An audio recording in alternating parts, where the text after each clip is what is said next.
नमस्ते एवरीवन, कैसे हो आप सब? सब ठीक हो? ओके।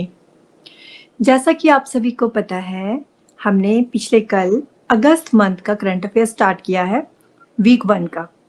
उसमें से हमने 16 क्वेश्चन कल कर लिए थे। आज हम करेंगे फर्दर कंटिन्यू। जितना भी पार्ट बचा है, मेरी कोशिश रहेगी कि आज हम वीक 1 को कंप्लीट कर ले, फिर उसके बाद हम नेक्स्ट डे वीक 2 स्टार्ट करेंगे। ओके, तो स्टार्ट करते हैं। आपका सबसे पहला क्वेश्चन क्या है? Who is said to become the next president of the Asian Cricket Council? आपसे पूछा जा रहा है कि जो ACC है, एशियन क्रिकेट काउंसिल, उसके नेक्स्ट प्रेसिडेंट किसे बना दिया गया है या कौन बनेंगे? वो बनेंगे आपके मोहसिन नकवी जी। तो ये बन चुके हैं, क्योंकि आपको पता है कि हम लोग प्रीवियस पढ़ रहे हैं, पिछले साल का कर रहे हैं। तो मोहसिन नकवी जी बन गए हैं प्रेसिडेंट आपके ACC के, एशियन क्रिकेट काउंसिल के। ये है मोहसिन नकवी जी। ये पाकिस्तान क्रिकेट बोर्ड के चेयरमैन रह चुके हैं पहले, और अब ये ACC के प्रेसिडेंट बन गए हैं। तो 2 साल का इनका टर्म रहेगा। और इन्होंने रिप्लेस किसे किया है? इन्होंने रिप्लेस किया है जय शाह जी को, जो कि BCCI के सेक्रेटरी भी रह चुके हैं और ACC के प्रेसिडेंट भी रह चुके हैं। इनको 1 साल का एक्सटेंशन मिला था, अब वो 1 साल का एक्सटेंशन भी इनका खत्म हो गया, तो अब नए बन गए हैं आपके Mohsin Naqvi. Next question, Which entity launched the सुविधा सॉफ्टवेयर वर्जन 1.0? कौन सी एंटिटी है जिसने लॉन्च किया है सुविधा सॉफ्टवेयर वर्जन 1.0? तो इसका राइट आंसर है ICG, इंडियन कोस्ट गार्ड। तो इंडियन कोस्ट गार्ड ने ये लॉन्च किया है। Indian coast guard has launched Suvidha software version 1.0 during its inaugural annual operational sea training conference held in Visakhapatnam, Andhra Pradesh. Visakhapatnam Andhra Pradesh के अंदर इनकी कॉन्फ्रेंस चली हुई थी ऑलरेडी, जो ये हर साल करते हैं। वहीं पे इन्होंने डिसाइड किया कि हम क्या लॉन्च करेंगे, सुविधा सॉफ्टवेयर वर्जन 1.0 को। इसमें क्या होगा? सुविधा सॉफ्टवेयर वर्जन 1.0 एक कटिंग एज टूल है जिसका एम है to standardize and streamline training protocol. जितने भी आपके अलग अलग जगह पे ICG की जो डिफरेंट डिफरेंट ट्रेनिंग्स होती हैं पूरे कोर्स के ऊपर, तो सब में क्या हो, एक जैसा हो, एक सिमिलैरिटी हो, स्टैंडर्डाइज किया गया है उनको। तो उसके लिए सुविधा सॉफ्टवेयर वर्जन 1.0 को लॉन्च किया है इंडियन कोस्ट गार्ड ने। Next question, who became the world's youngest and fastest female para swimmer to swim solo across the English Channel? क्या पूछा जा रहा है कि विश्व का सबसे यंग और सबसे फास्टेस्ट कौन बन गई है फीमेल पैरा स्विमर, जिन्होंने सोलो ही, अकेले ही इंग्लिश चैनल को क्या किया है, क्रॉस किया है। तो इंग्लिश चैनल कहाँ पे है आपका? इंग्लिश चैनल आपका है इंग्लैंड और फ्रांस के बीच में। तो आपसे पूछा जा रहा है कि उस इंग्लिश चैनल को कौन फीमेल पैरा स्विमर है। ये ध्यान रखना है आपने कि ये क्या है, पैरा स्विमर है और इन्होंने अकेले ही इसको क्रॉस किया है। तो इनका नाम है जिया राय। तो ये है जिया राय। जिया राय और 16-year-old from Mumbai with autism spectrum disorder covered the 34 kilometer stretch in 17 hours and 25 minutes. 16 साल की हैं मात्र, ये मुंबई से हैं और इन्हें ऑटिज्म भी है। ऑटिज्म आपको पता सभी को एक डिसऑर्डर होता है, बीमारी होती है, तो इनको ऑटिज्म भी है। उसके बावजूद इन्होंने 34 किलोमीटर का ये स्ट्रेच पूरा कवर किया 17 घंटे 25 मिनट के अंदर। In 2022, she had become the world's youngest and fastest female to swim across the Park Strait. Jiya Rai is a recipient of Pradhan Mantri Rashtriya बाल पुरस्कार, जो कि इनको 2022 में मिला था। तो 2022 में इन्होंने ये बन गई थी वर्ल्ड की यंगेस्ट और फास्टेस्ट फीमेल, जिन्होंने पार्क स्ट्रेट को क्या किया था, क्रॉस किया था। देखो दोनों ही इंपॉर्टेंट है, पार्क स्ट्रेट भी इंपॉर्टेंट है और इंग्लिश चैनल भी इंपॉर्टेंट है। पार्क स्ट्रेट का नाम आप सभी ने सुना होगा। पार्क स्ट्रेट कहाँ पे है हमारा? ये है हमारा जो इंडियन स्टेट है, साउथ इंडिया में बिल्कुल आपका तमिलनाडु, और श्रीलंका का जो नॉर्दर्न प्रोविंस है, उन दोनों को क्या करता है, ये उन दोनों के बीच में उनको कनेक्ट करने का काम करता है पाक स्टेट। एक माइनर सी बॉडी होती है, तो वो है आपकी तमिलनाडु और श्रीलंका के नॉर्दर्न प्रोविंस के बीच में, जिसको हम किस नाम से जानते हैं, पाक स्टेट के नाम से। तो इसको भी ये ऑलरेडी 2022 में क्रॉस कर चुकी हैं। और अब इन्होंने क्या किया है, अब इन्होंने इंग्लिश चैनल को क्रॉस किया है। और इंग्लिश चैनल आपका कहाँ पे है, ये है आपका इंग्लैंड और फ्रांस के बीच में। इंग्लैंड का जो आपका सदर्न कोस्ट है और फ्रांस का जो आपका नॉर्दर्न कोस्ट है, इन दोनों को कनेक्ट करता है आपका इंग्लिश चैनल। और साथ में ही इनको 2022 में प्रधानमंत्री राष्ट्रीय बाल पुरस्कार भी मिल चुका है, जो कि एक हाईएस्ट अवार्ड होता है किसी भी सिटीजन को। अगर कोई भी आपका 18 साल से नीचे की उम्र का सिटीजन है, उसको अगर कोई भी सबसे हाईएस्ट अवार्ड दिया जाता है देश के अंदर, हमारे प्यारे भारत में, तो वो होता है प्रधानमंत्री राष्ट्रीय बाल पुरस्कार। फिर 18+ से ऊपर तो आपको पता ही है, भारत रत्न, पद्म विभूषण, पद्मश्री, पद्म भूषण, ये सब फिर मिलने स्टार्ट हो जाते हैं। Next question, what certification did Hindustan Zinc introduce for its zinc product to indicate a low carbon footprint? कौन सा सर्टिफिकेशन है जिसको हिंदुस्तान जिंक ने इंट्रोड्यूस किया है अपने जिंक प्रोडक्ट के लिए, जो इंडिकेट करता है एक लो कार्बन फुटप्रिंट? मतलब कि एक जिंक प्रोडक्ट ही है, लेकिन इसका जो कार्बन फुटप्रिंट है वो काफी लो है, और उसके लिए एक सर्टिफिकेशन किसने तैयार किया, हिंदुस्तान जिंक ने, और इसे इसने नाम दिया है EcoZen. Hindustan Zinc launches Asia's first low carbon zinc EcoZen. तो ये आपका देखो इको फ्रेंडली है, तो इको लिख लिया इन्होंने, तो ये क्या आपका इको फ्रेंडली है, जिसमें भी कार्बन का एमिशन या कार्बन अमाउंट बिल्कुल लो होगा, कम होगा, तो वो कैसा होगा, इको फ्रेंडली होगा। तो उसी से मिलता जुलता इन्होंने नाम रख दिया इसका इकोजेन। जेन से आप जिंक को कनेक्ट कर लो, तो इकोजेन। हिंदुस्तान जिंक इंट्रोड्यूस्ड इकोजेन और लो कार्बन जिंक ब्रांड। इकोजेन क्या है, एक लो कार्बन जिंक ब्रांड है, जिसका जो कार्बन फुटप्रिंट है वो less than 1 ton of carbon है, जो कि इक्विवेलेंट होता है पर टन ऑफ जिंक के।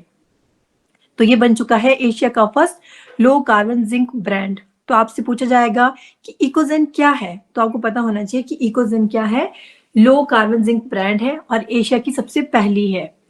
Ecogen's carbon footprint is about 75% lower than the global average, aiding a 400 kg reduction in carbon emissions per ton of steel galvanized coated in zinc to provide enhanced corrosion resistance. Galvanisation के बारे में सभी को पता है, iron के ऊपर क्या की जाती है, गैल्वेनाइजेशन की जाती है, एक कोटिंग की जाती है, किस चीज की कोटिंग की जाती है, जिंक की। क्यों की जाती है, ताकि आयरन को कोरोजन ना हो, मतलब कि उसको जंग ना लगे। तो बस वही टेक्नोलॉजी का यूज भी इन्होंने किया है इसमें। EcoZen low carbon profile helps industries like construction, automotive, renewable energy, तो वहां पे ये सब जगह क्या करेगा, हेल्प करेगा। Next question, which country will collaborate with India on the Yuga Yugeen Bharat museum project? Most important, आपसे पूछा जा रहा है कि भारत ने किस देश के साथ कोलैबोरेशन किया है और वो अपना एक नया प्रोजेक्ट लेके आ रहे हैं, युगा युगीन भारत म्यूजियम। तो ये है इंडिया और फ्रांस। तो भारत और फ्रांस की दोस्ती बहुत युगों से चलती आ रही है, तो उन्होंने बोला क्यों ना हम अपनी दोस्ती को एक म्यूजियम में ही कन्वर्ट कर देते हैं। ये सिर्फ ट्रिक है आपके लिए याद करने के लिए। तो इंडिया और फ्रांस के बीच में जो युगों से दोस्ती चली आ रही है, तो उसके लिए एक प्रोजेक्ट आया है, Yuga Yugeen Bharat museum project. Union minister Gajendra Singh Shekhawat inaugurated state museum conclave on upcoming Yuga Yugeen Bharat museum. जो आपका युगा युगीन भारत म्यूजियम होना था, उसमें स्टेट म्यूजियम का कॉन्क्लेव का भी उद्घाटन करना था, तो वो किसने किया था, हमारे जो यूनियन मिनिस्टर है गजेंद्र सिंह शेखावत जी। To discuss the development of the Yuga Yugen Bharat Museum, the event organized by the Ministry of Culture took place from August 1st to 3rd at Bharat Mandapam in New Delhi. तो ये पूरा event आपका ministry of culture के द्वारा organise किया गया था। Important है, आपको मिनिस्ट्री पता होनी चाहिए कि कौन सी मिनिस्ट्री ने इसको ऑर्गेनाइज किया था। तो मिनिस्ट्री ऑफ कल्चर। अब म्यूजियम की बात हो रही तो कहीं ना कहीं रिलेट कर रहा है कल्चर से, है ना, कल्चर को ही रिप्रेजेंट करते हैं हमारे म्यूजियम या कोई भी इस तरीके की जो चीजें होती हैं। तो मिनिस्ट्री ऑफ कल्चर ने इसको ऑर्गेनाइज किया, न्यू दिल्ली के अंदर किया था, भारत मंडपम में 1 से 3 अगस्त 2024 में। कम से कम इसमें 150 स्टेक होल्डर से ज़्यादा लोग आए, उन्होंने यहाँ पे अपना रिप्रेजेंटेशन दी। उसमें से जो 80 रिप्रेजेंटेटिव थे वो स्टेट म्यूजियम और यूनिवर्सिटीज से आए हुए थे और उन्होंने इस कॉन्क्लेव में पार्टिसिपेट किया था।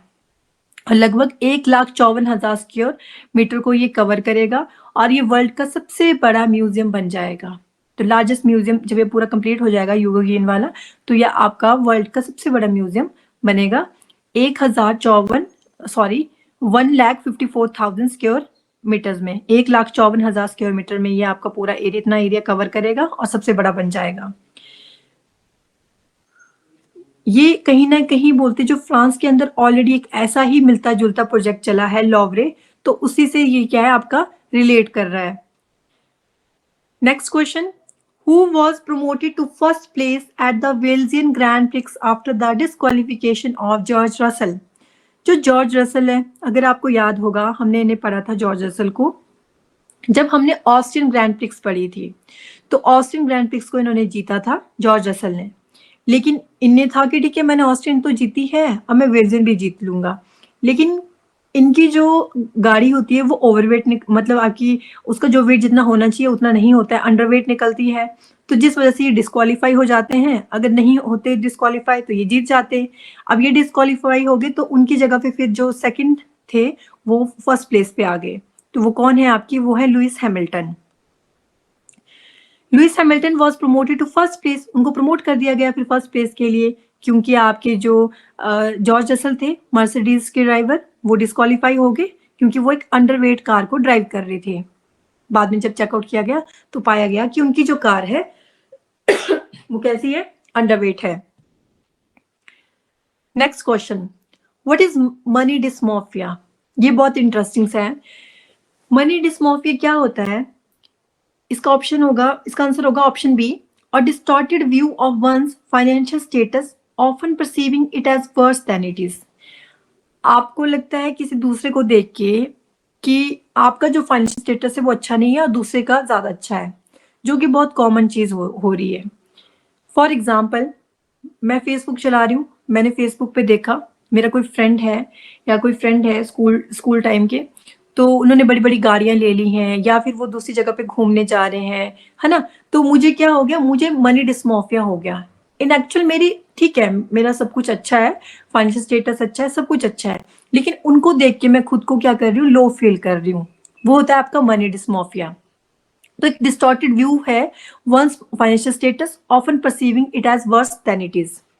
और आपको पता है कि सोसाइटी में अब शो ऑफ बहुत ज्यादा चल रहा है, नहीं भी होता है लोगों के पास, फिर भी वो शो ऑफ के लिए क्या करते हैं, ये चीजें दिखाते हैं, और जिससे कहीं ना कहीं जो दूसरा इंसान वैसा कुछ नहीं कर रहा है तो वो डोमिनेट हो जा रहा है सोसाइटी के अंदर। और जो हमारे टीनेजर होते हैं वो सबसे ज्यादा फंसते हैं इस वाले जाल में। What is money dysmorphia? जैसे कि यहाँ पे भी दिखाया हुआ है आपको, money dysmorphia is an emerging phenomenon where individuals have a distorted view of their financial status, often perceiving their financial situation as worse than it is. This condition affects people across all income levels, including the wealthy. क्या बोला जा रहा है कि जो money dysmorphia है एक emerging phenomenon है, जिसमें कोई भी इंसान है वो क्या सोचता है, जो उसका फाइनेंशियल स्टेटस है उसके बारे में वो नेगेटिव थॉट रखने लग पड़ता है। इन एक्चुअल वो ठीक होता है, अच्छा होता है, लेकिन उसको लगता है कि मेरी जो फाइनेंशियल सिचुएशन है वो बहुत ही खराब है, वर्स है बिल्कुल, जो कि गलत बात है।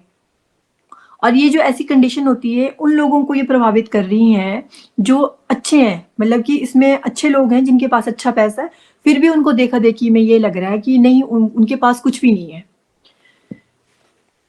Generation Z, those born between 1997 and 2012, are particularly susceptible to this condition, influenced heavily by social media and societal pressure. तो इसी की बात कर रही थी मैं आपको कि जो आपका जनरेशन Z है, जो भी 1997 से 2012 के बीच में पैदा हुए हैं लोग हैं, वो ज्यादा इस सिचुएशन की तरफ को वो ज्यादा ससेप्टिबल हो रहे हैं। उनको सोशल मीडिया और जो भी आपकी सोसाइटल प्रेशर है उससे वो बहुत ज्यादा क्या हो रहे हैं, उनको कहीं ना कहीं इन्फ्लुएंस हो रहे हैं और उसका नेगेटिव इम्पैक्ट देखने को मिल रहा है। नेक्स्ट क्वेश्चन, इंडियाज फर्स्ट संकर museum is located at which UNESCO world heritage site in Delhi. आपसे पूछा जा रहा है कि भारत का जो पहला डूबा हुआ जो ये आपका संग्रहालय है, म्यूजियम को हिंदी में संग्रहालय बोलते हैं, वो यूनेस्को की कौन सी जो विश्व धरोहर स्थल है, दिल्ली जो आपको पता है कि यूनेस्को की वर्ल्ड हेरिटेज साइट के अंदर आता है, तो वहां पे वो कौन सी जगह पे है? वो है आपका, कौन है वो भारत का पहला संकर म्यूजियम? वो है हुमायूं टॉम कॉम्प्लेक्स। ये है Humayun Tom complex. Humayun Tom museum inaugurated by union culture minister Gajendra Singh Shekhawat on July 29। तो 29 जुलाई को गजेंद्र सिंह शेखावत जी ने, जो कि हमारे कल्चर मिनिस्टर हैं, उन्होंने इसका उद्घाटन किया था। And showcases the legacy of Mughal emperor Humayun including lesser known facet of his life. जितना भी हम उनके बारे में जानते हैं उसको यहाँ पे शोकेस किया गया है। और जो आगा खान ट्रस्ट फॉर कल्चर है, उसने इस म्यूजियम को क्या किया है, वो ऑलरेडी किसका पार्ट है? एएसआई का पार्ट है। और इस म्यूजियम में आपको लगभग 700 से ज्यादा आर्टिफैक्ट की क्या मिलेगी, पूरा का शोकेस मिलेगा। और इस पूरे को मैनेज कौन करता है? आर्कियोलॉजिकल सर्वे ऑफ इंडिया इसको मैनेज करता है। और इसमें स्टेबल है और 100 सीट का ऑडिटोरियम है, टेम्परेरी गैलरीज है, कैफेज हैं, मीटिंग रूम्स हैं, लाइब्रेरी है। तो ये सब चीजें यहाँ पे देखने को मिलेगी आपको। और एम्परर अकबर, जो कि आपके सम्राट अकबर थे, उन्होंने जो सिल्वर के कॉइन जारी किए थे वो भी है यहाँ पे, जिसमें शो किया हुआ है। एक तरफ उन्होंने अल्लाह लिखा हुआ है और दूसरी तरफ उन्होंने श्री राम जी को डिपिक्ट किया हुआ है अपने सिक्के के ऊपर। और ये जो सिक्के हैं ये लगभग मिलते हैं 1596 ईस्वी के आसपास के। दूसरा, इस म्यूजियम में साथ ही साथ में जो एक्सटेंसिव एरे कॉइन्स हैं जो कि 18 मुगल एम्परर को रिप्रेजेंट कर रहे हैं, वो भी यहाँ पे रखे गए हैं। और जो बहादुर शाह जफर का जो थ्रोन है, जो कि एक एम्पायर डिक्लाइन का क्या है, आपको याद दिलाता है कि कैसे, क्योंकि अंतिम तो आपके यही थे बहादुर शाह जफर, उसके बाद जो आपका ये मुगल थे, इनका क्या हो गए थे? डिक्लाइन हो गए थे। तो वो थ्रोन भी वहां पे है, उसको भी रखा गया है। तो वो एक रिमाइंडर है कि कैसे ये एम्पायर डिक्लाइन हुआ था। Next question, who has been appointed as the governor of Meghalaya? Meghalaya के गवर्नर किसे अपॉइंट कर दिया गया है? मेघ बरसते हैं ना, मेघ कब बरसते हैं? जब शंकर जी तांडव करते हैं। तो आपका आंसर क्या हो जाएगा?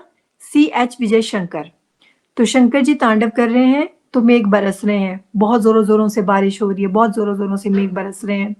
तो CH विजय शंकर जी बन गए हैं गवर्नर मेघालय के। तो ये हैं आपके विजय शंकर जी।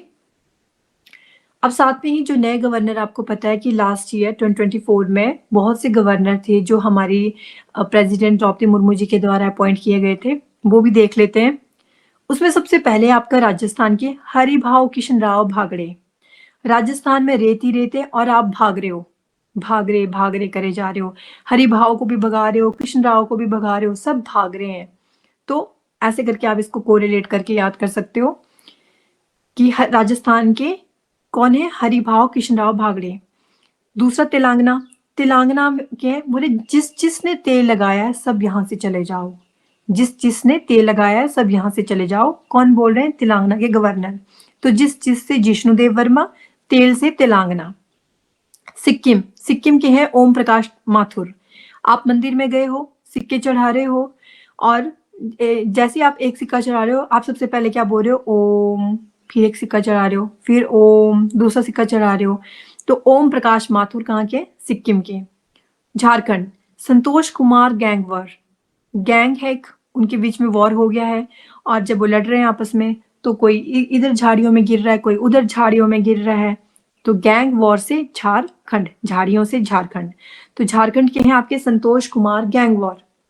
नेक्स्ट है छत्तीसगढ़, रेमन डेका। मैगी सबने खाई है, रेमन की मैगी खानी है। आज मेरा मन कर रहा है, मुझे सिंपल नेस्ले की नहीं खानी, मेरे को रेमन मैगी खानी है। मुझे पता था कि वो तो 10-11 रुपए में मिल जाती है और मैं उतने ही पैसे लेके गई शॉप पे। लेकिन जब मैंने आगे उनको बोला मुझे रेमन मैगी चाहिए तो उन्होंने बोला 36 रुपए दो। तो उतने तो मेरे पास थे नहीं। तो फिर मुझे पता चला अच्छा रेमन मैगी तो 36 रुपए की आती है। तो 36 रुपए से छत्तीसगढ़, रेमन मैगी से रेमन डेका। मेघालय के हमने अभी भी पढ़े, शंकर जी तांडव कर रहे हैं और मेघ बरस रहे हैं। फिर है आपका महाराष्ट्र। महाराष्ट्र के सीपी राधाकृष्णन जी। महाराष्ट्र के लोगों ने बोला बहुत हो गया बॉलीवुड, अब तो हम सिर्फ राधा जी और कृष्ण जी की पूजा करेंगे, तो राधा कृष्णन। पंजाब के हैं गुलाब चंद कटारिया। पंजाब को बोला जाता क्योंकि वहां पे 5 नदियां फ्लो करती थी, तभी वहां का नाम क्या पड़ा था, पंजाब। तो बस वहां पे जहां पे इतना पानी होगा वहां पे तो गुलाब ही गुलाब खिलेंगे। और लोग धान की कटाई करने की बजाय किसकी कटाई करेंगे, गुलाब की कटाई करेंगे। तो गुलाब चंद कटारिया। असम एंड मणिपुर। तो असम के जो है वो है लक्ष्मण प्रसाद आचार्य, और उन्हें एडिशनल चार्ज दे दिया गया है मणिपुर का भी। इन एक्चुअल ये असम के हैं लक्ष्मण प्रसाद आचार्य, आसमान से सबको प्रसाद बांटते रहते हैं। लक्ष्मण जी थोड़ी ना धरती पर रहेंगे ऐसे कलयुग में, वो तो आसमान से सबको देख रहे हैं और आसमान से ही प्रसाद बांट रहे हैं। फिर एक दिन प्रसाद बांटते बांटते प्रसाद की जगह उनसे क्या गिर गई, साथ में मणि भी गिर गया। फिर उन्होंने मणि से मणिपुर। तो असम और मणिपुर के हैं Lakshman Prasad Acharya. Lieutenant governor of Puducherry के कैलाश नाथन। पुडुचेरी के लेफ्टिनेंट गवर्नर कौन है, के कैलाश नाथन। तो पुडुचेरी है, चेरी, कैलाश में जाके चेरी खा रहे हो आप कैलाश में गए हो, कैलाश में बैठ के आप क्या खा रहे हो, चेरी खा रहे हो। तो पुडुचेरी के कैलाश नाथन। आपको पता है यूटी में तो गवर्नर नहीं होते, यूटी में लेफ्टिनेंट गवर्नर होते हैं, तभी यहाँ पे लेफ्टिनेंट गवर्नर ऑफ पुडुचेरी लिखा है, के Kailash Nathan. Okay, next question करते हैं। मैं आज आपसे क्वेश्चन नहीं पूछूंगी क्योंकि आज मैं यही वाला जो आपका वीक 1 है इसको मैं कंप्लीट करूंगी, फिर कल आपसे क्वेश्चनिंग करूंगी। Next question, where will be the 26 winter olympic games in 2030 be held.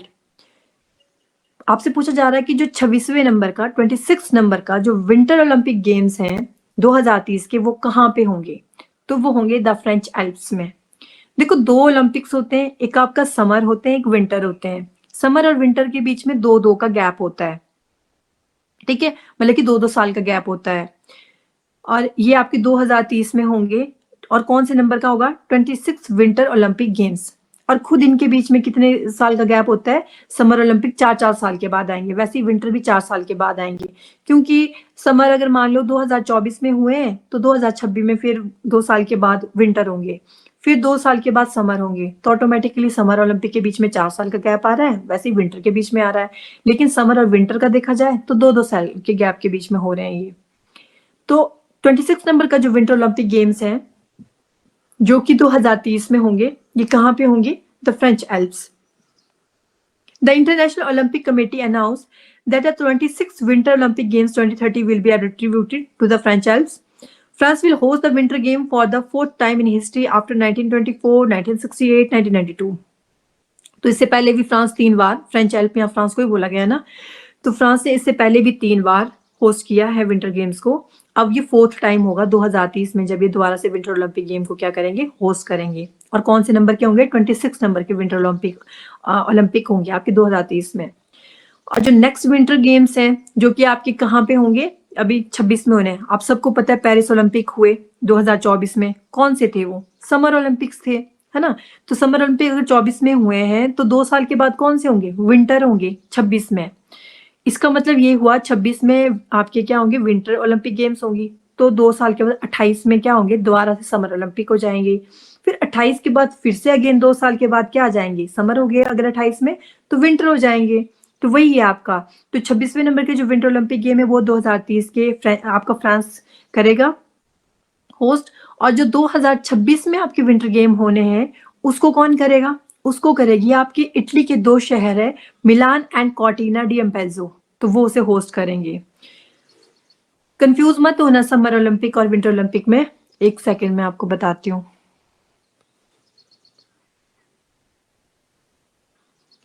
देखो ये है समर ओलंपिक और ये है आपके विंटर ओलंपिक्स। इन दोनों के बीच में गैप, अगर ये आपके 24 में हुए थे तो ये दोबारा कब होंगे, ये होंगे 4 साल के बाद। 4 साल के बाद मतलब 24 में 4 प्लस कर दो 28, तो मतलब ये नेक्स्ट अब कब होंगे, समर ओलंपिक 28 में होंगे, 2028 में होंगे। उसी तरीके से विंटर ओलंपिक है, तो इसका मतलब ये हो गया कि समर ओलंपिक तो 4-4 साल के बाद होते हैं, विंटर ओलंपिक भी आपके 4-4 साल के बाद होते हैं। तो ये अगर ये 26 में हो रहे हैं तो ये नेक्स्ट कब होंगे, आपके 30 में होंगे। लेकिन आप एक चीज देख रहे होंगे कि समर ओलंपिक और विंटर ओलंपिक, समर ओलंपिक और विंटर ओलंपिक, ये जो चारों ही हैं इनके बीच में कितना गैप आ रहा है, 2 साल का। 24, 25, 26 मतलब कि समर और विंटर 2-2 साल के गैप के बाद होते हैं। तो ये आपने ध्यान रखना है, इसमें कंफ्यूज नहीं होना है।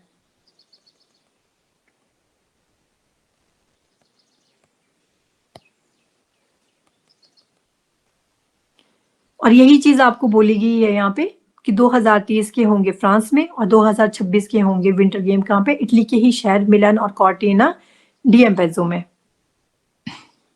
Next question, who has been selected as the next chairman cum managing director of eastern coalfield limited.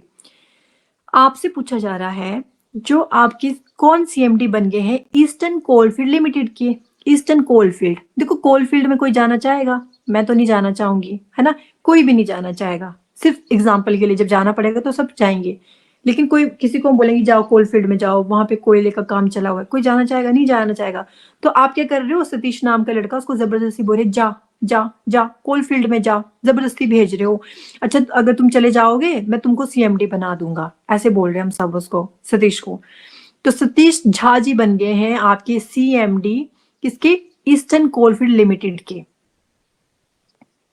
तो ये है सतीश झा जी, वन लाइनर है बट इंपॉर्टेंट है। Next question, which country will host the next quad foreign minister meeting इन 2025। जो quad है उसकी जो foreign minister की मीटिंग है 2025 में जो होनी है, मतलब कि इस साल, वो कहाँ पे होगी? वो से होस्ट करेगा यूएस। देखो जो क्वाड है ये अपने आप में बहुत इंपॉर्टेंट है। क्वाड के समिट भी होते रहते हैं, जो इनके नॉर्मल समिट होंगे, क्वाड की मीटिंग्स होती हैं वो भी होती रहती हैं, लेकिन आपसे समिट नहीं पूछा है, आपसे क्या पूछा है, फॉरेन मिनिस्टर की मीटिंग, ये ध्यान रखना है। तो क्वाड की जो फॉरेन मिनिस्टर की मीटिंग है 2025 की, वो यूएस करेगा होस्ट। और जो 2024 का क्वाड का समिट हुआ, फॉरेन मिनिस्टर की मीटिंग नहीं, क्वाड का समिट हुआ, तो उसको किसने होस्ट किया था? हमारे प्यारे भारत ने। तो यहाँ दिख रहे होंगे आपको हमारे external affair minister Jaishankar ji, ये है Subrahmanyam Jaishankar. S Jaishankar attended the quad foreign minister meeting in Tokyo Japan. तो 25 में तो यूएस में हुई, लेकिन अभी कहाँ हुई थी फॉरेन मिनिस्टर की मीटिंग 2024 में? वो हुई थी टोक्यो जापान के अंदर। तो इंडिया की तरफ से कौन गए थे उसको अटेंड करने के लिए? हमारे S Jaishankar ji, external affair minister Subrahmanyam Jaishankar ji. और 2025 की तो फॉरेन मिनिस्टर की मीटिंग कौन होस्ट करेगा? यूएस करेगा। अब फॉरेन मिनिस्टर हमारे जयशंकर जी हैं तो यही अटेंड करेंगे ना फॉरेन मिनिस्टर की मीटिंग। तो आप ऐसे भी याद रख सकते हो कि टोक्यो जापान में यही गए थे अटेंड करने। India will host the 6 quad summit meeting in New Delhi in 2024। और भारत ने जो 6 नंबर का क्वाड का समिट हुआ था, summit is different thing and foreign minister meeting is different thing, दोनों में कंफ्यूज नहीं होना है। इंडिया ने 2024 में होस्ट किया था क्वाड का समिट। जो क्वाड की जो समिट की मीटिंग होती है कौन से नंबर की थी? 6 नंबर की थी, वो हमने होस्ट की थी न्यू दिल्ली में। The first summit of quad leaders virtual meeting hosted by president Joe Biden of the United States in March 2021। सबसे पहला समिट जो हुआ था क्वाड लीडर्स का, वर्चुअली मीटिंग हुई थी ऑनलाइन, क्योंकि उस टाइम कोविड बहुत फैला हुआ था। तो तभी इसको किसने होस्ट किया था? यूएस ने किया था। यूएस के जो प्रेसिडेंट थे उस टाइम जो बाइडेन थे, उन्होंने किया था मार्च 2021 में। और जो 5th नंबर का समिट है that was hosted by Japan in May 2023। जो 6 नंबर का तो इंडिया ने होस्ट किया, लेकिन जो 5th नंबर का समिट था, मैं बार बार मतलब थोड़ा जोर लगा रही हूँ, क्वाड फॉरेन मिनिस्टर की मीटिंग की बात नहीं हम कर रहे हैं, हम बात कर रहे हैं क्वाड समिट की। जो 5th नंबर का समिट हुआ था वो हुआ था आपका जापान के अंदर, जापान के हिरोशिमा के अंदर। इन एक्चुअल वो होना ऑस्ट्रेलिया में था, लेकिन किसी वजह से ऑस्ट्रेलिया ने मना कर दिया कि हम अभी नहीं कर सकते हैं समिट को। तो फिर जापान ने बोला ठीक है हम कर लेते हैं। तो फिर उन्होंने किया था 2023 का, 24 का फिर हमने किया न्यू दिल्ली में। आपको ध्यान रखना है जो क्वाड है, क्वाड में आती हैं आपकी 4 कंट्रीज। कौन कौन सी 4 कंट्री आती हैं? क्वाड के अंदर 4 कंट्री हैं। एक है आपका यूएस, एक है हमारा प्यारा भारत, और एक है आपका जापान, और एक है आपका ऑस्ट्रेलिया। तो ये 4 मिलके क्या बनाते हैं? ये 4 मिलके बनाते हैं क्वाड। तो ये आपने ध्यान रखना है। Next question, in the landslide Atlas of India which district was ranked first?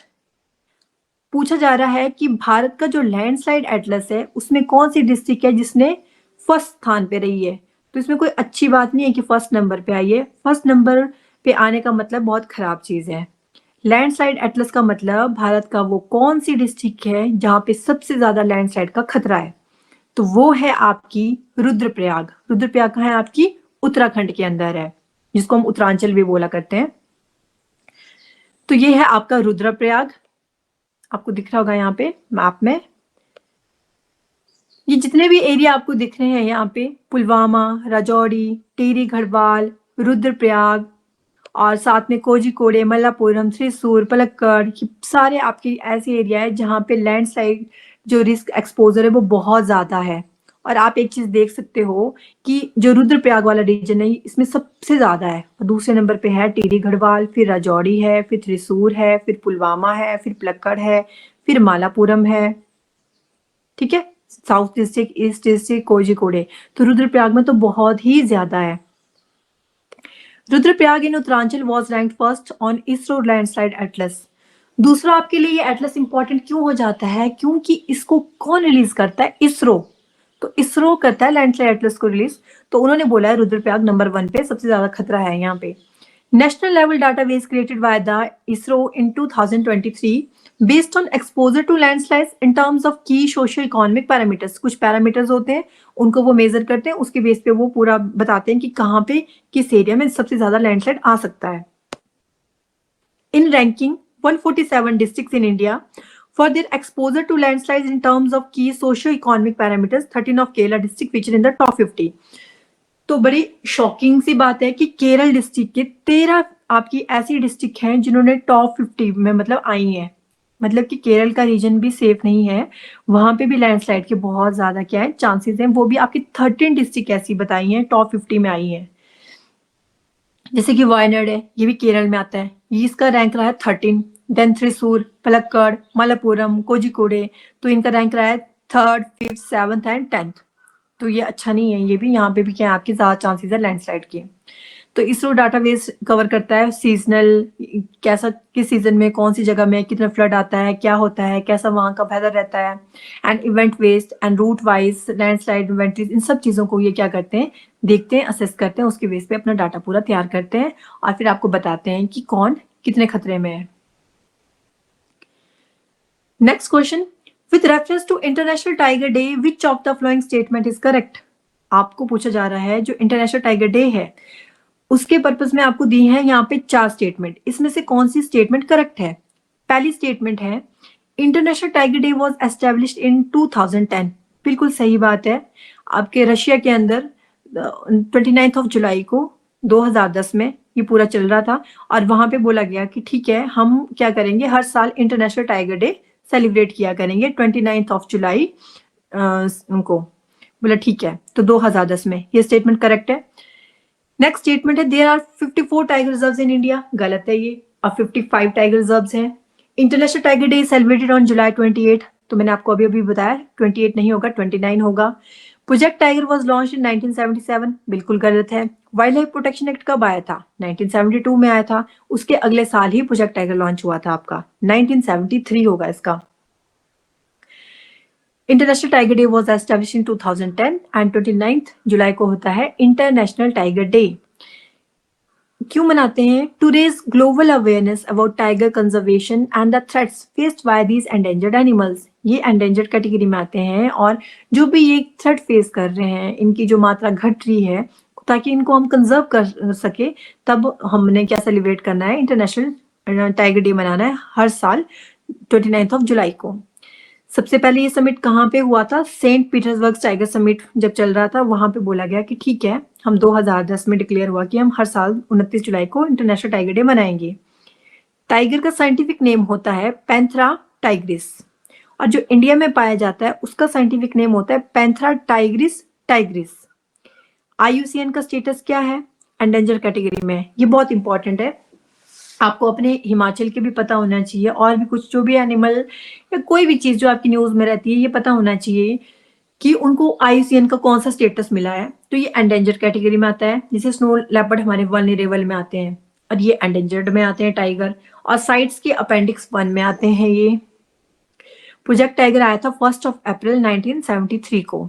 तो 1973 को जब आपका 1 अप्रैल था तो सबने झूठ बोला, टाइगर आया टाइगर आया टाइगर आया, सबको अप्रैल फूल बनाया था। कब? 1973 में, क्योंकि 1 अप्रैल को अप्रैल फूल डे होता है।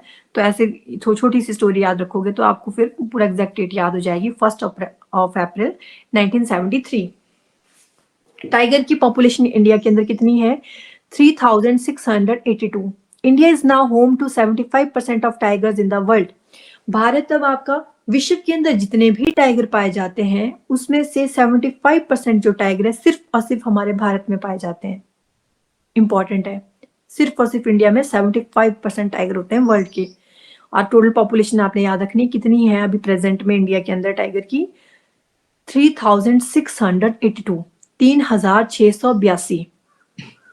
कुछ इसकी सब स्पीशीज हैं, जैसे बंगाल टाइगर इंडिया में होता है, फिर Indo Chinese tiger, then Malayan tiger Malaysia वाले रीजन में, साइबेरियन टाइगर सिबेरिया वाले रीजन में, then South China tiger, then Sumatran tiger.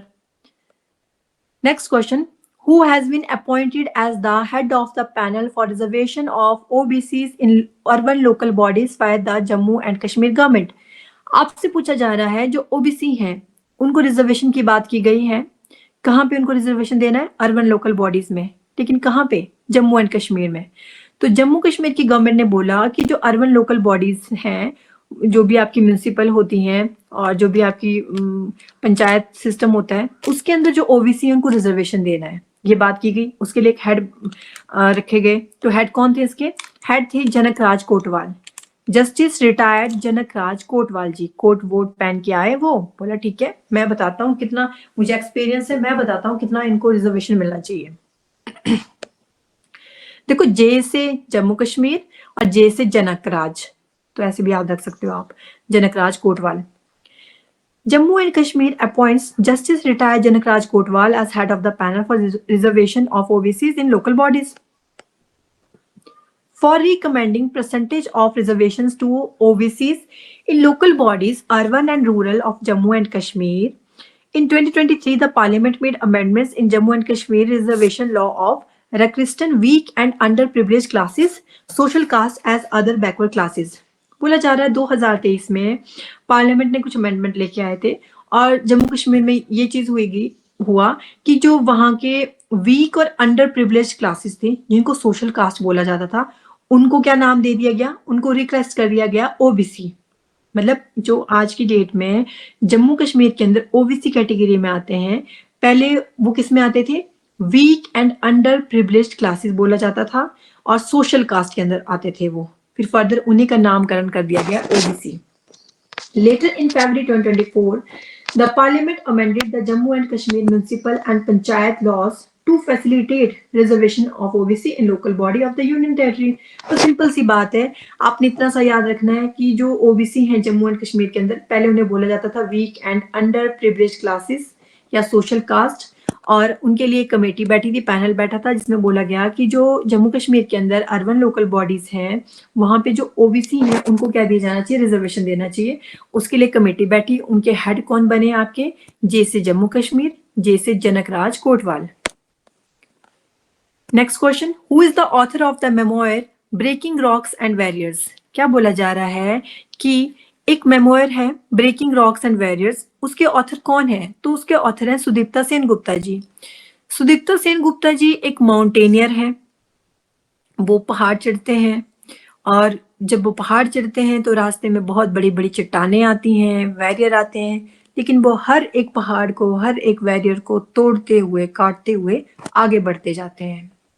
तो सुदीप्ता सेन गुप्ता बड़े गुप्त तरीके से वो रॉक्स वैरियर को काट देते हैं और किसी को पता भी नहीं चलता है, और अपना जो भी उनका टारगेट होता है उसको अचीव कर लेते हैं।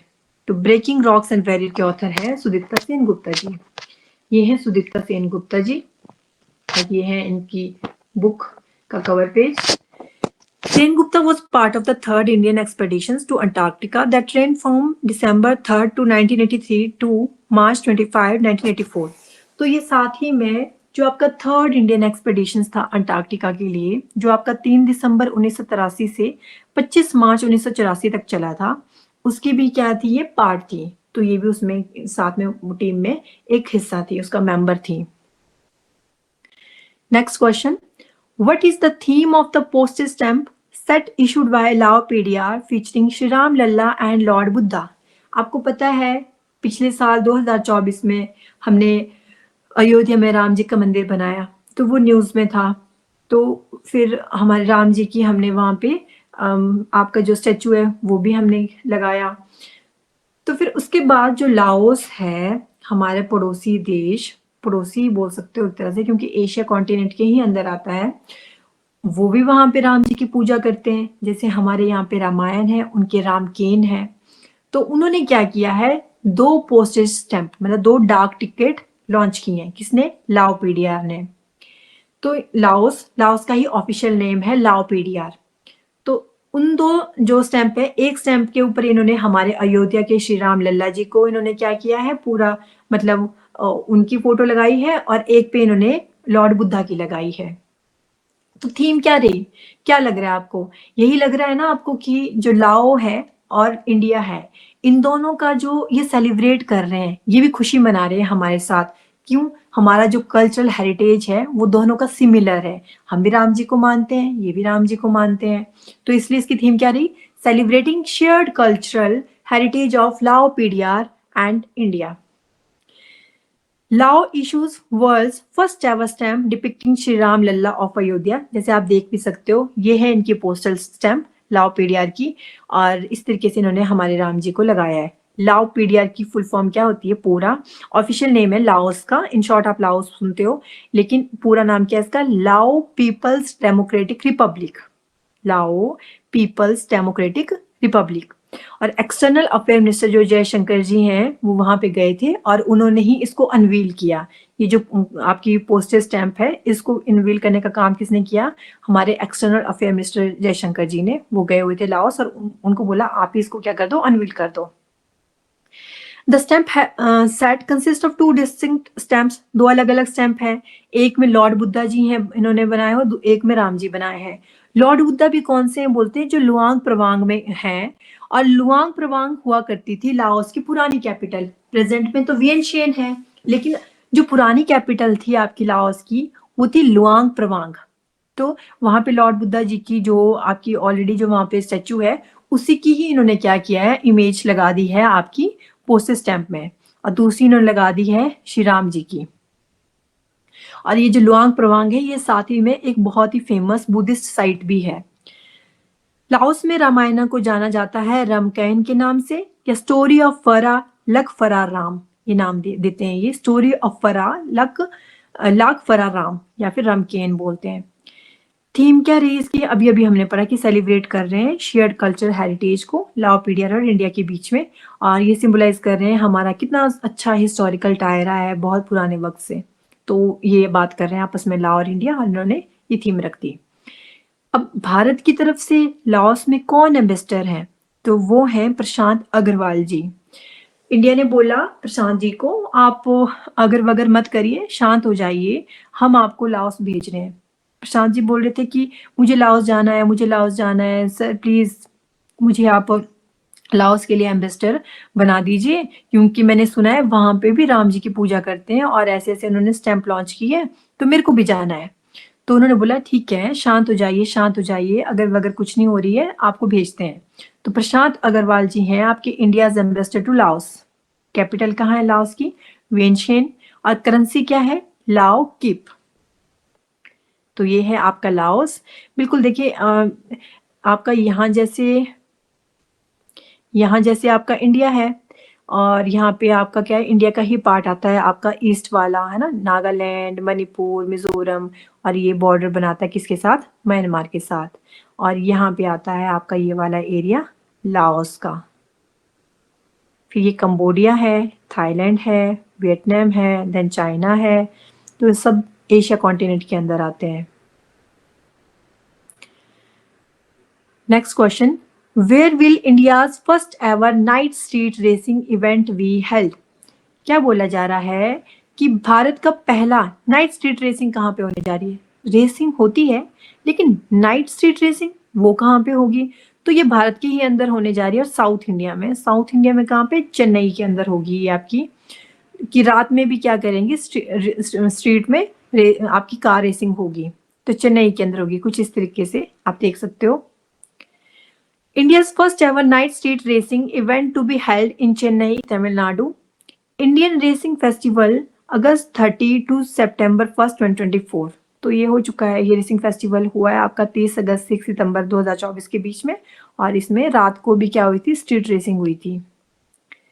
Next question, who is the first women to hold the post of the director general of medical services army in the Indian army's medical services. तो इंडियन आर्मी के अंदर जो आपके मेडिकल सर्विसेज होती हैं, अगर किसी को कोई चोट लगती है आर्मी ऑफिसर को, या आर्मी के अंदर जितने भी आपके सैनिक होते हैं, अगर उनको किसी को भी कुछ भी होता है, उनकी फैमिली को होता है, तो आपको पता है कि मेडिकल सर्विसेज आर्मी वाले देते हैं, आर्मी हॉस्पिटल अलग से होते हैं। तो साधना जी ने बड़ी बड़ी साधना की हुई थी, इन्होंने, लेफ्टिनेंट जनरल साधना सक्सेना ने, तब जाके ये सक्सेसफुल हुई है। पहले इन्होंने आर्मी का टेस्ट क्लियर किया, फिर ये आर्मी में अच्छी पोस्ट में लग गई, उसके बाद इन्होंने बड़ी साधना की, इनको था कि मेरे को बनना है मेडिकल सर्विसेज जो होती है आर्मी की, उसका डायरेक्टर जनरल, और इनकी साधना सक्सेसफुल रही। तो इसका आंसर होगा आपका लेफ्टिनेंट जनरल साधना सक्सेना नैयर। तो ये फर्स्ट वुमेन बन गई है। कोई भी जो फर्स्ट होता है वो अपने आप में इंपॉर्टेंट होता है, चाहे फर्स्ट वुमेन है, फर्स्ट मैन है, कोई फर्स्ट सिटी है, फर्स्ट कुछ भी हो, जो भी चीज फर्स्ट होती है वो अपने आप में इंपॉर्टेंट होती है, और ये आपका स्टैट का पार्ट बन जाता है जो कभी भी चेंज नहीं होता है। तो ये फर्स्ट वुमेन बन गई है आपकी, किस चीज की, डीजी बन गई है ये medical services in army, lieutenant general साधना सक्सेना नैयर। तो ये है आपकी साधना सक्सेना नैयर, आप देख सकते हो।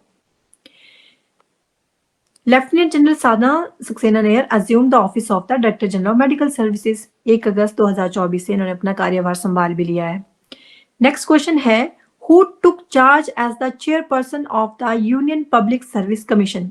यूपीएससी की चेयरमैन कौन बन गया आपके, तो यूपीएससी की चेयरपर्सन बन गई है आपकी प्रीति सुडान। पहले मनोज सोनी जी थे, मनोज सोनी जी ने ना किसी रीजन से, पर्सनल रीजन बताए उन्होंने, और उन्होंने रिजाइन कर दिया। और प्रीति जी को तो हमेशा से बड़ी प्रीति थी, पहले वो यूपीएससी, उन्होंने भी यूपीएससी क्लियर किया। जिसको बड़ी प्रीति होती है ना पढ़ाई से, वही कर सकता है यूपीएससी क्लियर। तो इनको इतनी ज्यादा प्रीति थी यूपीएससी से कि एक दिन ये चेयरपर्सन भी बन गई यहाँ की। तो आप ऐसे याद रख सकते हो, सोनी जी को इन्होंने रिप्लेस किया और खुद बन गई चेयरपर्सन ऑफ द यूपीएससी। ये है आपकी Preeti Sudan ji. She will have a tenure till April 2025 when she turned 65। तो अप्रैल 2025 में तक इनका मतलब आपको पूरा टेन्योर रहेगा, मतलब कि इस साल के अप्रैल तक, क्योंकि वो तब हो जाएंगी, उनकी जो एज है 65 की वो कंप्लीट हो जाएगी। अगर ये होती 40 साल की तो ये कितने साल पूरा करती। अब 2024 में ये मतलब कि अभी अपॉइंट हुई है और अभी 40 साल की है मान लो फॉर एग्जाम्पल, तो ये 6 साल रहती, क्योंकि यूपीएससी के जो चेयरपर्सन होते हैं उनके लिए एज लिमिट होती है। कितनी एज लिमिट होती है, या तो इनका जो टर्नओवर होता है 6 साल इन्होंने करना होता है, या फिर 65 ईयर्स के होने तक। अगर ये 65 ईयर्स के हो जाए, बेशक इनका भी 1 ही साल हुआ है, तो उसके बाद इनका कार्यभार क्या हो जाएगा, खत्म हो जाएगा। तो इसलिए ये याद रखना है आपने। वही बात करें हम स्टेट पीएससी की, स्टेट पीएससी के लिए होता है आपका सेम 6 ईयर, मतलब कि 6 साल का कार्यकाल, या फिर 62 ईयर। तो ये ध्यान रखना है आपने। यूपीएससी के लिए 65 साल और 6 साल का पूरा मतलब टर्नओवर होता है 6 ईयर का।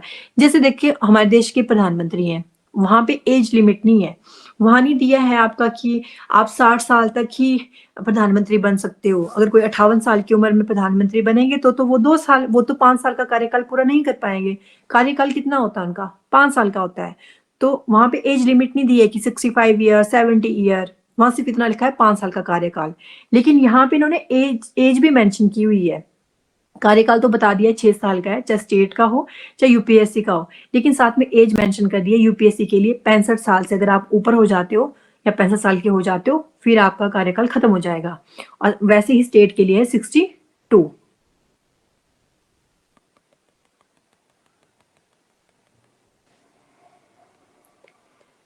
और इन्होंने मनोज सोनी जी को क्या किया है, रिप्लेस किया है, क्योंकि उन्होंने रिजाइन दे दिया था कुछ दिन पहले ही, उस वक्त पे अप्रैल में 2024 में, और कुछ पर्सनल रीजंस बताए थे उन्होंने। Next question, which nation will host the Asia cup in 2025? कौन सा नेशन बन गया है जिसने आपका एशिया कप 2025 जीता है? तो किसने जीता है? ये जीता है भारत ने।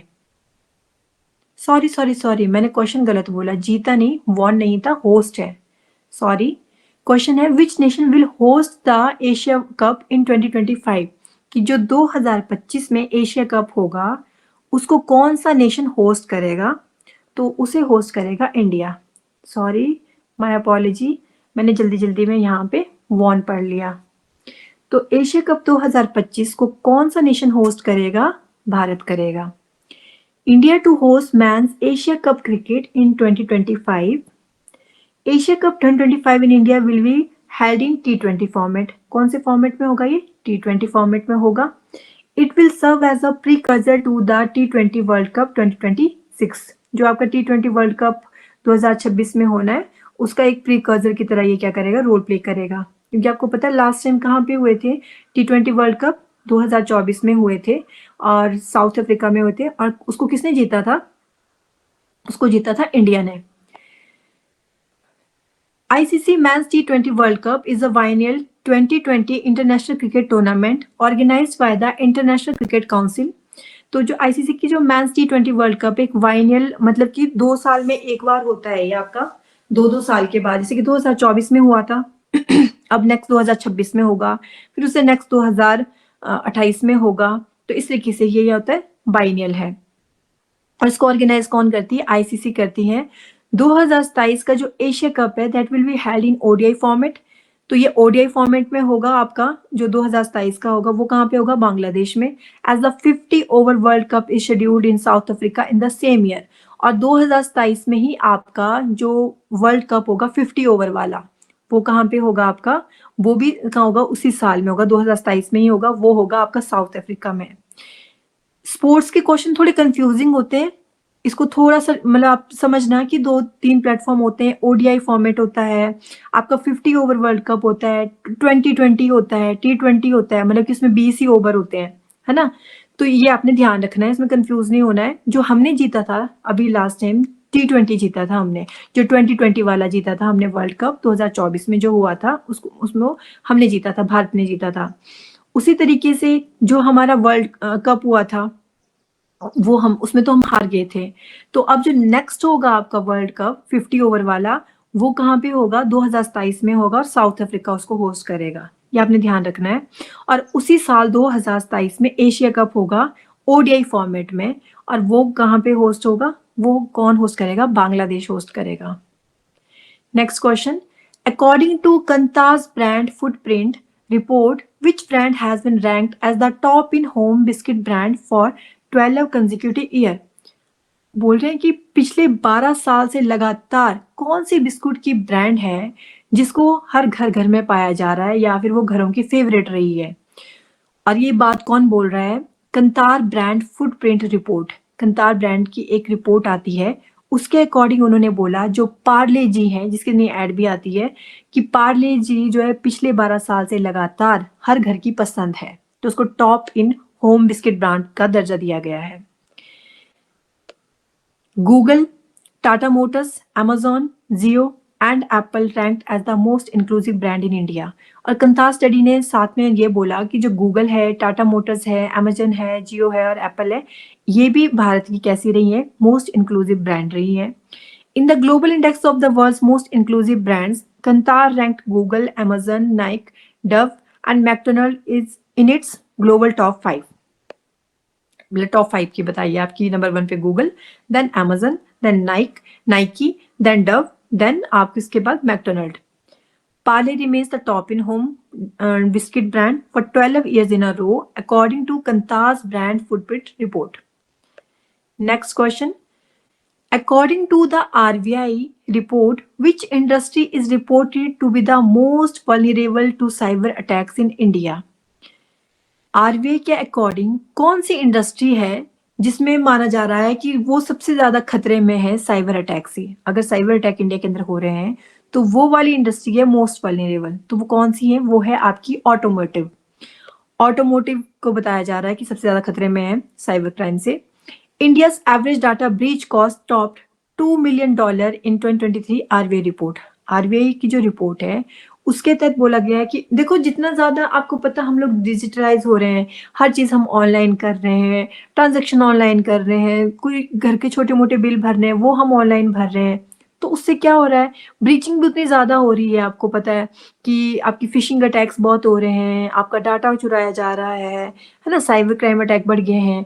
अब साइबर अटैक अगर होंगे तो उससे लॉस भी तो होता है हमारी गवर्नमेंट को।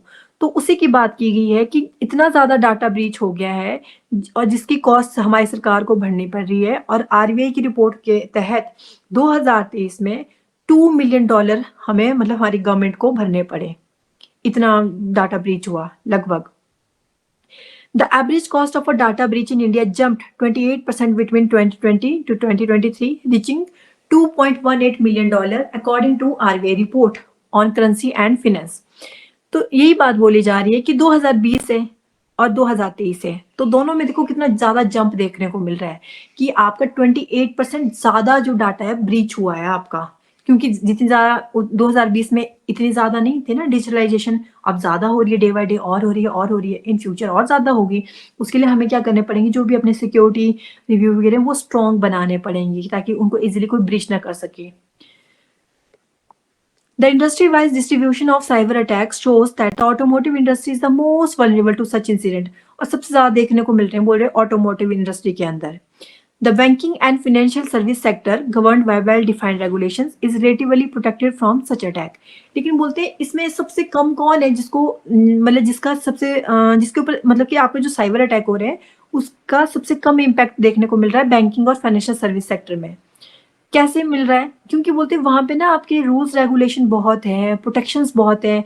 जैसे कि अगर आपने पैसा निकालना हो, कुछ भी करना हो तो आपको ओटीपी आएंगे, आपने ट्रांजेक्शन करनी है आपको ओटीपी आएंगे, 2-3 आपके क्या होंगे फेज आपको पास करने पड़ेंगे तब जाके आपकी पेमेंट होगी।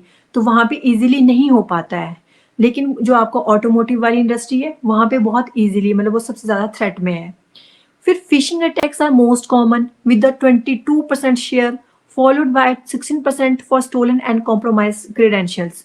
तो बोलते फिशिंग अटैक सबसे ज्यादा कॉमन है। फिशिंग अटैक कम से कम बोलते 22% शेयर यही मतलब ले जा रहे हैं। फिशिंग अटैक क्या होता है, मान लीजिए आपके फोन पे कोई लिंक आ जा रहा है और आपने उस लिंक के ऊपर क्लिक कर दिया और आपका डाटा उड़ गया, आपका डाटा चोरी हो गया या कुछ हो गया, वो होते हैं फिशिंग अटैक। तो 22% उसका बताया मोस्ट कॉमन है। उसके बाद दूसरे नंबर पे बोला है कि जो आपके क्रीडेंशियल्स हैं, आपका कोई डाटा है, आपकी बैंक डिटेल्स हैं वो चुराई जा रही है, तो 16% उसका बताया कि उसका खतरा इतना है। Next and last question, which position has India been elected to within the supply chain council of the Indo Pacific economic framework?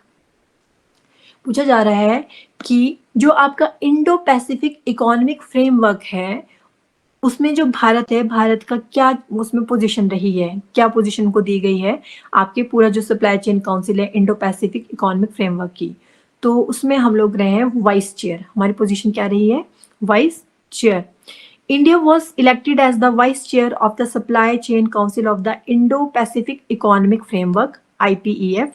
The United States is the chair of the Supply Chain Council. जो United state है वो chair कर रहा है। ये दोनों आपने याद रखने हैं कि जो इंडो पैसिफिक इकोनॉमिक फ्रेमवर्क है उसका जो सप्लाई चेन काउंसिल उसको चेयर कौन कर रहा है? यूएस। और वाइस चेयर कौन कर रहा है? India.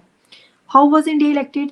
The Supply Chain Council, the Crisis Response Network, and the Labor Rights Advisory Board met virtually in July to elect leadership. तो जुलाई के अंदर, जुलाई 2024 के अंदर जो सप्लाई चेन काउंसिल थी, क्राइसिस रिस्पांस नेटवर्क था, लेबर राइट एडवाइजरी बोर्ड थे, सबने वर्चुअली ये मिले ऑनलाइन और फिर डिसाइड हुआ। The elected chairs and vice chair serve for a 2 year term. जो भी आपका इलेक्टेड चेयर है और वाइस चेयर है, जैसे चेयर कौन करेगा इसको? यूएस करेगा। वाइस चेयर कौन करेगा? इंडिया। तो कितने टाइम के लिए इनको चूज किया जाता है? 2 साल के लिए। तो 2 ईयर टर्म तक हम रहेंगे।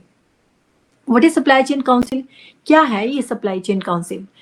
The Supply Chain Council was formed under the Supply Chain Resilience Agreement, which is part of the IPF. बोलते जो सप्लाई चेन काउंसिल है उसको बनाया गया था सप्लाई चेन रिजाइलेंस एग्रीमेंट के ही अंडर, जो कि पार्ट है आईपीएफ का। The IPF is a 14 member plurilateral grouping in the region and India signed the supply chain resilience agreement pillar 2 in November 2023। और आईपीएफ क्या एक 14 member plurilateral grouping है इस रीजन के अंदर। और जो इंडिया ने जो साइन की थी सप्लाई चेन रिजाइलेंस एग्रीमेंट को कब किया था हमने किया था नवंबर 2023 में। What are the other supply chain bodies of IPF? The crisis response network and the labour rights advisory board. तो कुछ और भी बताइए कि और कौन कौन सी सप्लाई चेन बॉडीज हैं। और the crisis response network and the labour rights advisory board. तो इसी के साथ आपका वीक 1 अगस्त मंथ का खत्म होता है और कल हम करेंगे नेक्स्ट वीक 2। आई होप आपको सब कुछ क्लियर हो गया होगा।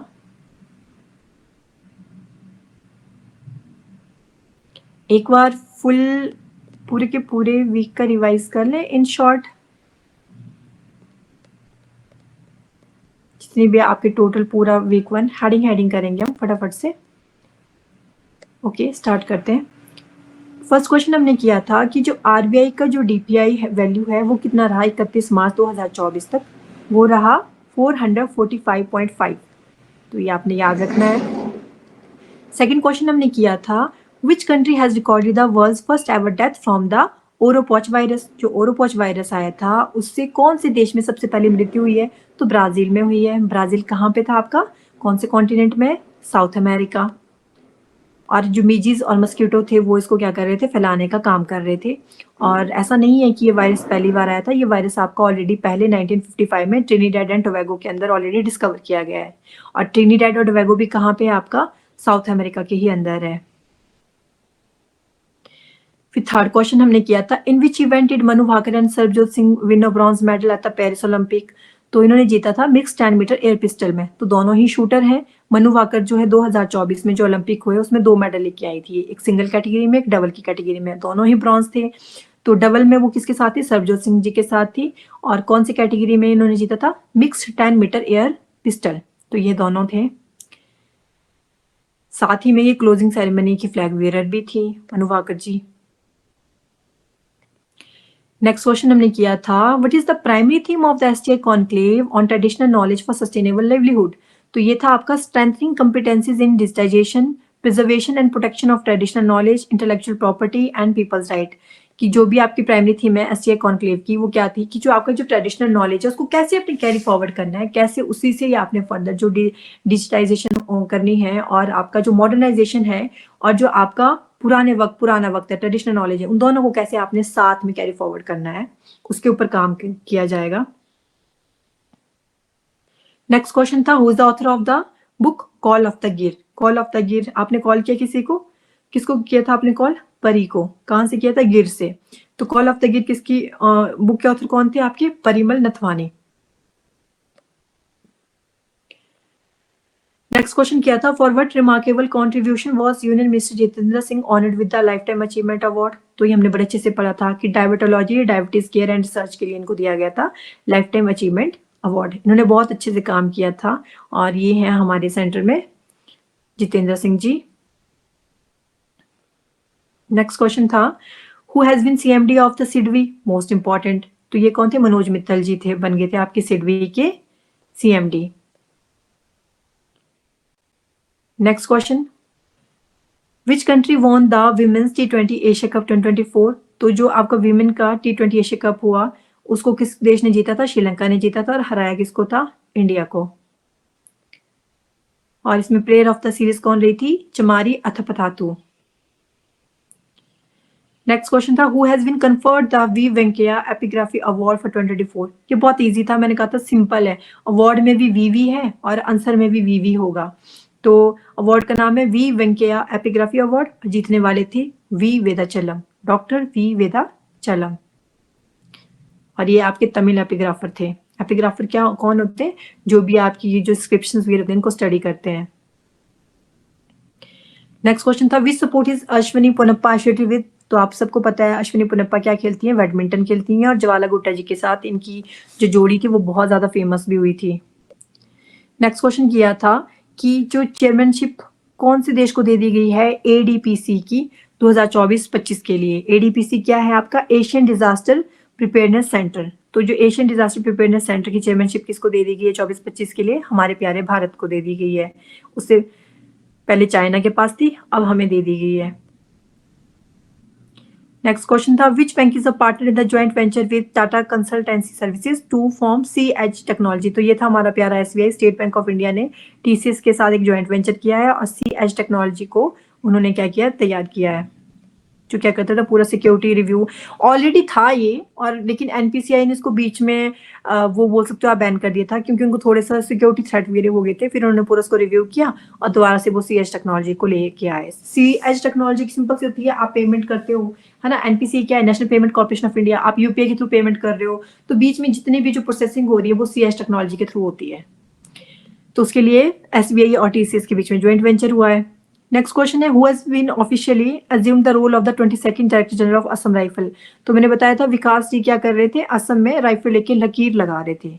तो विकास लखेड़ा क्या है आपके? असम राइफल के डायरेक्टर जनरल बन गए हैं। और जो असम राइफल है इसको, ये सबसे ओल्डेस्ट पैरामिलिट्री फोर्स है भारत की, और इसको sentinels of the north east भी बोला जाता है। सेंटिनल मतलब कि नॉर्थ ईस्ट का प्रोटेक्टर भी बोला जाता है। और 1835 में ये फाउंड हुआ था। शिलोंग मेघालय के अंदर इसका हेडक्वार्टर है। फिर हमने पढ़ा था कि जो यूनाइटेड नेशन इकोसॉक है आपका, United nation economic and social council, उसके द्वारा कौन सा इंस्टीट्यूट है जिसको ग्रांट दे दी गई है स्पेशल कंसल्टेटिव स्टेटस का? तो वो था हमारा Kalinga institute of industrial technology. आपको पता है अभी हाल में भी ये बहुत न्यूज़ में है आपका Kalinga institute of industrial technology, जो कि उड़ीसा के अंदर है। वहाँ पे एक बच्चे की मतलब डेथ हो गई है, तो उसकी वजह से वो काफ़ी लाइमलाइट में है।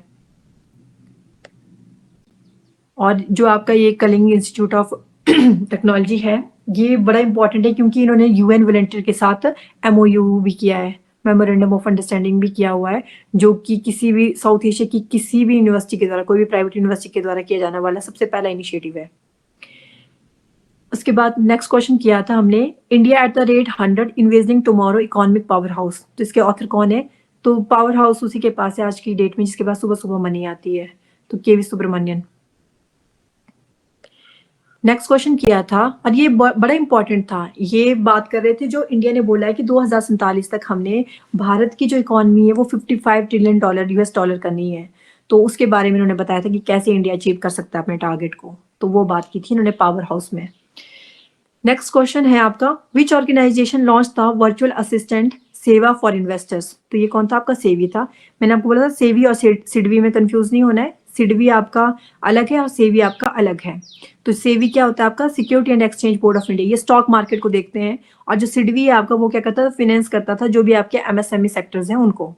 तो कौन सी ऑर्गेनाइजेशन जिसने लॉन्च किया है वर्चुअल असिस्टेंट सेवा अपने इन्वेस्टर्स के लिए? तो वो है security and exchange board of India, जो कि पहले नॉन स्टैच्यूटरी बॉडी थी स्टार्टिंग में, बाद में वो क्या बन गई थी? स्टैच्यूटरी बॉडी बन गई थी क्योंकि इसके लिए एक्ट आया था। फिर उसके बाद ये आपका वीक 1 का ही हाफ पार्ट था जो हमने पिछली वीडियो में किया था। फिर हमने आज पढ़ा, उसको भी फटाफट से रिवाइज कर लेते हैं कि जो एसीसी के उसके नेक्स्ट प्रेजेंट कौन बन गए? मोहसिन नकवी बने, जय शाह जी को इन्होंने रिप्लेस किया है। फिर क्वेश्चन नंबर 18 हमने किया था कि सुविधा सॉफ्टवेयर वर्जन 1.0 उसको किसने लॉन्च किया है? तो इंडियन कोस्ट गार्ड ने किया है कि जितने भी हमारे इंडियन कोस्ट गार्ड के अंदर जितनी भी हमारी आर्मी, जितनी भी हमारी फोर्सेज हैं उन सबको एक जैसी ट्रेनिंग मिले, सब कुछ हो, तो सुविधा सॉफ्टवेयर वर्जन 1.0। फिर हमने नेक्स्ट क्वेश्चन किया था who became the first world का जो सबसे यंगेस्ट और फास्टेस्ट फीमेल पैरा स्विमर कौन बन गई थी जिन्होंने अकेले ही इंग्लिश चैनल को क्रॉस कर दिया? तो वो थी जिया राय आपकी। और जिया राय जी ने क्या किया था? ऑलरेडी पाक स्टेट को भी ये 2022 में इन्होंने अकेले क्रॉस कर लिया था। पाक स्टेट कहाँ पे आपका? हमारे इंडिया और श्रीलंका के बीच में, मतलब तमिलनाडु और आपका श्रीलंका के बीच में। इंग्लिश चैनल कहाँ है आपका? इंग्लैंड और फ्रांस के बीच में। और साथ में ही इनको 2022 में क्या दिया गया था? प्रधानमंत्री राष्ट्रीय बाल पुरस्कार भी दे दिया गया है इनको। फिर आपको पूछा था हिंदुस्तान जिंक ने जो इंट्रोड्यूस किया एक नया जिंक प्रोडक्ट जिसका जो कार्बन फुटप्रिंट है वो बहुत ही कम है, तो वो क्या है? उसका नाम था इकोजेन। इको मतलब वो इको फ्रेंडली है तो EcoZen. Which country will collaborate with India on the Yuga Yugeen Bharat museum project? तो मैंने कहा था भारत और फ्रांस का जो युगों युगों की दोस्ती है उसके लिए वो एक म्यूजियम बनाने जा रहे हैं। तो इंडिया और फ्रांस ने क्या किया? आपस में कोलैब किया है और युगो युगीन भारत म्यूजियम प्रोजेक्ट को इन्होंने क्या किया? बनाएंगे। और जब ये कंप्लीट हो जाएगा तो ये वर्ल्ड का सबसे बड़ा बन जाएगा आपका म्यूजियम, क्योंकि ये लगभग आपके 1,54,000 स्क्वायर मीटर एरिया को कवर करेगा और वर्ल्ड का लार्जेस्ट म्यूजियम बन जाएगा। और इसी तरीके का प्रोजेक्ट ऑलरेडी फ्रांस में चला हुआ है, जो है लॉवरे म्यूजियम। नेक्स्ट क्वेश्चन हमने किया था कि जो वर्जिन ग्रैंड प्रिक्स है वो किसके द्वारा जीत ली गई है, वो जीती थी लुइस हैमिल्टन ने। जीतना किसने था, जॉर्ज रसल ने। लेकिन जब देखा गया, चेकिंग की गई, तो पाया गया कि वो तो अंडरवेट कार को चला रहे हैं, तो वो डिस्क्वालीफाई हो गए और आपके जो लुइस हैमिल्टन थे उनको विनर घोषित कर दिया गया। फिर हमने मनी डिस्मॉर्फिया समझा कि आपकी वैसे आपके पास ठीक है, सब कुछ बढ़िया है, लेकिन आप लोगों की देखा देखी में अपने आप को कम सोच रहे हो। आपको लग रहा है कि आपका ठीक है, अच्छा है, पैसा है आपके पास, लेकिन आपको ये लग रहा है कि उसके आगे तो मेरे पास तो कुछ भी नहीं है, तो आप खुद को डिमोटिवेट कर रहे हो। तो मनी डिस्मॉर्फिया, जो कि टीनेजर में सबसे ज्यादा देखने को मिल रहा था। फिर नेक्स्ट क्वेश्चन हमने किया था कि इंडिया का जो फर्स्ट संकन म्यूजियम है वो कहाँ पे है, जो आपकी यूनेस्को वर्ल्ड हेरिटेज साइट है दिल्ली में, उधर कहाँ जैसे वो है आपका भारत का पहला संकन म्यूजियम, तो वो था हुमायूं टॉम कॉम्प्लेक्स। तो ये था हुमायूं टॉम कॉम्प्लेक्स। यहाँ पे पूरे जो हुमायूं जी के वक्त की जो भी जितनी का चीजें हमें नॉलेज फेसेट है वो यहाँ पे इन्होंने क्या किया था, शोकेस किए हुए थे। और साथ ही साथ में यहाँ पे जो अकबर ने अपने वक्त में, सम्राट अकबर ने जो सिल्वर के सिक्के इन्होंने जारी किए थे, जिसमें उन्होंने एक साइड अल्लाह लिखा था और दूसरी तरफ उन्होंने राम जी को बनाया था, तो वो भी यहाँ पे शोकेस किए हुए थे। और बहादुर शाह जफर का जो आपका थ्रोन था उसको भी यहाँ पे रखा गया था, जो कि याद दिलाता है कि कैसे इतने बड़े एम्पायर का डिक्लाइन हो गया था। फिर हमने नेक्स्ट क्वेश्चन किया था कि मेघालय के गवर्नर कौन है, मेघ बरस रहे थे, क्यों बरस रहे थे, शंकर जी तांडव कर रहे थे, तो CH विजय शंकर। फिर हमने कुछ और भी पढ़ लिए थे। राजस्थान में भाग रहे थे हम, रेगिस्तान में भाग रहे से हरि भाव कृष्णराव भागड़े, जिसने तेल लगाया है, तो जिष्णुदेव वर्मा तेलंगाना। सिक्किम सिक्का डाल रहे थे ओम बोलते हुए, तो ओम प्रकाश माथुर सिक्किम के। झारखंड गैंग वॉर हो रहा था, कभी कोई इस झाड़ी में गिर रहा था, कोई उस झाड़ी में गिर रहा था, तो झारखंड के संतोष कुमार गैंग वॉर। छत्तीसगढ़ 36 रुपए की रमन खरीदी थी आपने, मैगी खरीदी थी। मेघालय का शंकर जी हो गए। महाराष्ट्र में राधा कृष्ण की पूजा की जा रही है। पंजाब में खेती हो रही है, तो गुलाब की हो रही है, सब उसकी कटाई कर रहे हैं, क्योंकि वहां पे पानी ही पानी है। फिर असम और मणिपुर में, असम में क्या हो रहा था, आसमान से लक्ष्मण जी प्रसाद बांट रहे थे, प्रसाद बांटते बांटते एक उन्होंने मनी भी दे दी, और मनी कहाँ गिरी, मणिपुर में, तो आजकल उनको मणिपुर का भी एडिशनल चार्ज दिया हुआ है। रही बात पुडुचेरी, पुडुचेरी यूटी है, तो वहां पे गवर्नर नहीं होते, वहाँ लेफ्टिनेंट गवर्नर होते हैं। और वहां पे कौन है, चेरी कौन खा रहे थे, कैलाश में बैठ के खा रहे थे, पुडुचेरी के कैलाश नाथन। जो 26 नंबर के जो विंटर ओलंपिक गेम्स होंगे 2030 में, तो वो कहाँ पे होंगे, फ्रेंच एल्प में होंगे। फ्रांस उसको होस्ट करने जा रहा है, पहले भी 3 बार कर चुका है, अभी चौथी बार करेगा। नेक्स्ट क्वेश्चन किया था कि नेक्स्ट जो CMD हैं आपके ईस्टर्न कोलफील्ड लिमिटेड के, वो कौन चूज किए गए हैं, तो कोलफील्ड में आप किसी को भेज रहे हो, सतीश को हम जबरदस्ती भेज रहे थे, बोलते जा जा जा तुझे हम CMD बना देंगे, तो सतीश झा। फिर हमने पढ़ा था कि जो नेक्स्ट क्वाड की फॉरेन मिनिस्टर की मीटिंग होगी 2025 की, वो कहाँ पे होगी, US में होगी। जो 2024 की थी वो कहाँ हुई थी, जापान में हुई थी, और हमारी तरफ से जो हमारे फॉरेन मिनिस्टर थे जयशंकर जी, वो वहां गए थे। फिर हमने क्वाड समिट पढ़े थे, जो इंडिया है, इंडिया ने 2024 का क्वाड समिट क्या किया था, होस्ट किया था। और कौन से नंबर का था जो इंडिया ने समिट किया था क्वाड का होस्ट, वो 6 नंबर का था। और जो उससे पहले 2023 में वो कहाँ हुआ था, वो जापान में हुआ था। होना ऑस्ट्रेलिया में था, लेकिन ऑस्ट्रेलिया में किसी रीजन की वजह से नहीं हुआ, फिर वो जापान में हुआ।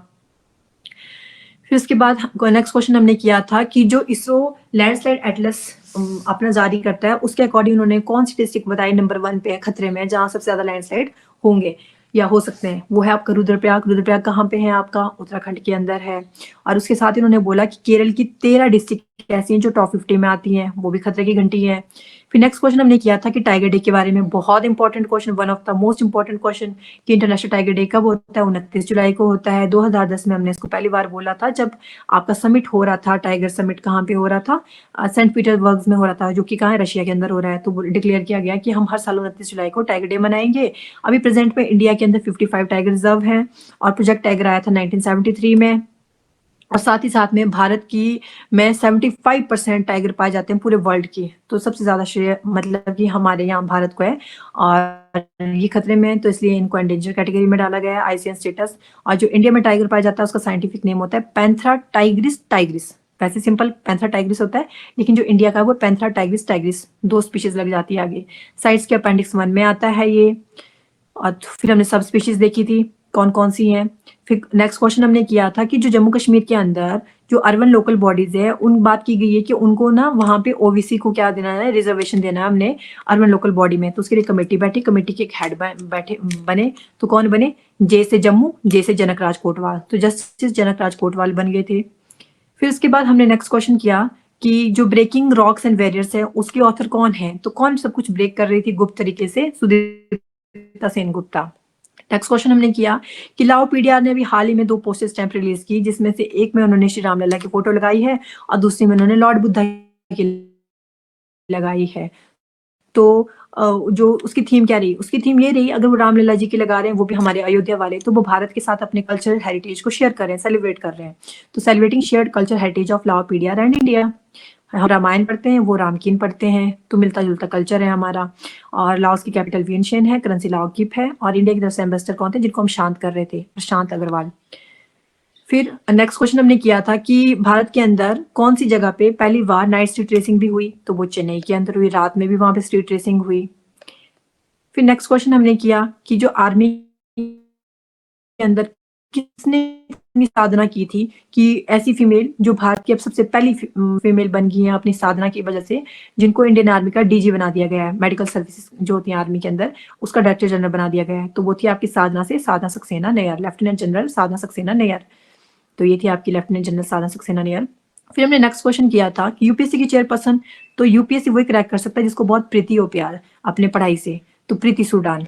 और रिप्लेस किसको किया था इन्होंने? मनोज सोनी जी को। नेक्स्ट क्वेश्चन हमने किया था कि कौन सा नेशन है जो 2025 में एशिया कप को होस्ट करेगा?